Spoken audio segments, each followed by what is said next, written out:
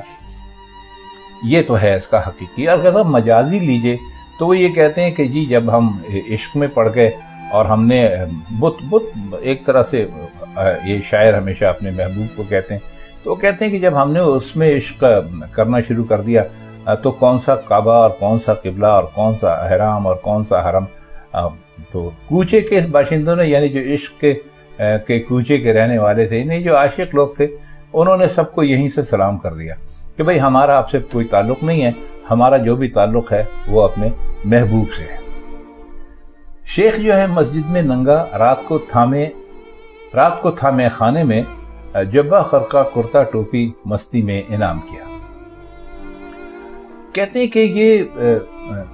شراب ایک ایسی بری چیز ہے۔ شیخ ایک اصل میں اردو میں ایک استعارہ بنا لیا گیا ہے، شیخ نیک آدمی کو کہتے ہیں، اچھا آدمی ہوتا ہے اس کو کہتے ہیں، اور اس کا تعلق ہمیشہ مسجد سے کہتے ہیں۔ تو کہتے ہیں کہ جو شیخ رات کو مسجد میں تھا وہ رات کو میخانے میں ننگا تھا۔ ننگے سے مراد یہاں پر آپ یہ نہ لیجئے کہ شیخ نے اپنے کپڑے اتار دیے تھے، وہ یہ کہتے ہیں کہ وہ جب شراب پی لی تو وہ اول فول بکنے لگا اور لوگوں کے سامنے اس کا ایک دوسرا روپ آیا کہ ظاہر ہے مسجد میں جب وہ بات کرتا تھا تو وہ اور طریقے ہوتا تھا بات کرنے کا، اور جب انہوں نے وہاں پر بات کی، شیخ صاحب نے شروع کی، تو ان کی ساری گفتگو سامنے آئی اور تب پتہ چلا کہ ان کا ایک رخ یہ بھی ہے، تو اس کو انہوں نے ننگا ہونے سے تشبیہ دی ہے۔ جبہ خرقہ کرتا ٹوپی مستی میں انعام کیا۔ جبہ بھی آپ جانتے ہیں، خرقہ بھی، جو بزرگ کسی کو اپنے طور سے اپنی کوئی قمیض یا کوئی چادر یا کچھ دیتے ہیں اس کو خرقہ کہتے ہیں، اور جبہ تو وہ ایک لمبا سا لباس ہوتا ہے جو آپ دیکھتے ہیں کہ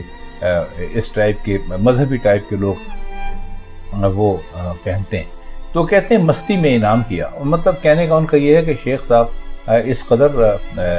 شراب پی کے میخانے میں تھے تو وہ اس قدر وہ مست ہو گئے کہ انہوں نے اپنا سارا کچھ اتار کے، جو کہ ان کی نشانیاں تھیں ان کی پاکیزگی کی یا ظاہری طور پر جیسے وہ نظر آتے تھے،